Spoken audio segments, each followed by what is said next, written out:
But what this sounds like is bringing back segregation. Is that a fair assessment? It's free association.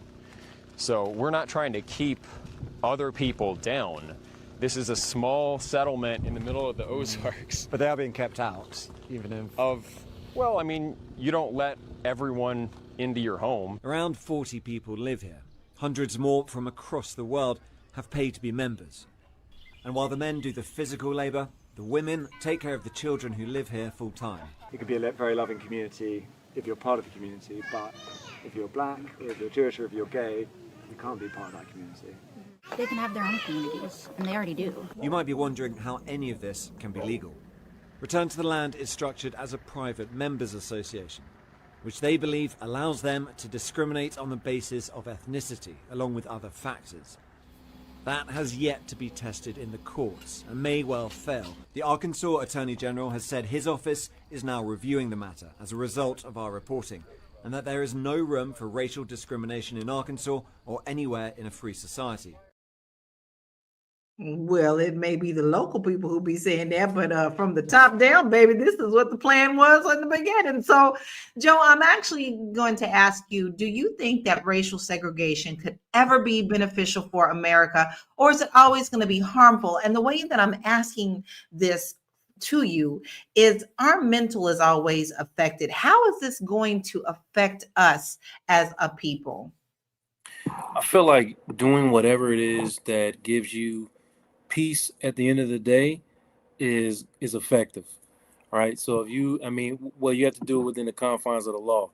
So if you want to have your own little town and it's legal, and you know what I mean, and you go ahead and do that. I understand the psychology behind it, you know what I mean. And I think partially the psychology behind it is maybe why it's not going to work as well. Because why do you create something like this? You know, it's obviously it's a manifestation of fear, you know, fear of change and fear of losing your privilege. And you know what I mean? And also a fear of having to deal with, you know, your past injustice.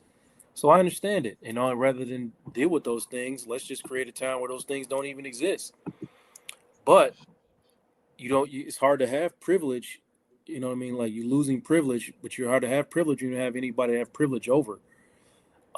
So, and a town where everybody's equal, what are you going to do? So I don't know. I just feel like it's a refusal to heal or grow, and, you know, like choosing, you know, comfort over the discomfort of diversity. I agree with that, but I also want to interject this, and I want to hear your thoughts on this, Melissa. Joe is absolutely correct in my eyes, but here's where I want to branch off on that. Typically, when this happens, and we have seen it in many, many communities, many cults, many religions, when that happens, it is always the white man that now has to establish dominance over the wife and children. So, you know, at some point, they still have to get some kind of dominance in. So how do you think that this, because we're going to see it. How do you think that segregation historically has shaped American society and race relations, even with them trying to have control within their own powers of their families?